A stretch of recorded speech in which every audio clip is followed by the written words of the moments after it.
I found this great verse about getting to know Jesus in the book of Philippians, chapter 3, verse 10.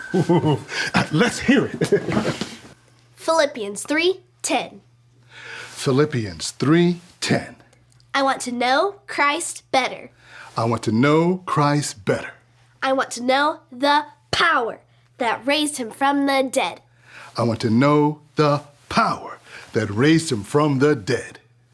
I know Christ is Jesus, but could you explain the part about power? Just like the first disciples experienced God's power when he raised Jesus from the dead, we can experience God's power too, the more we follow Jesus. God's power answers prayers. God's power works miracles. God's power changes us to be able to live God's way. Those are just a few examples of God's power. Wow. We're sort of like these paper clips, right? And God is powerful like this magnet here. And the magnet has a power, but the paper clips are too far away to experience it.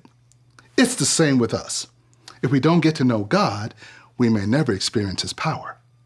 But if we get to know Jesus and follow him more and more, we get closer to him. The closer we become, the more we see, really see, and experience God's power. Thanks for watching. Be sure to subscribe for more videos from the Konnect crew.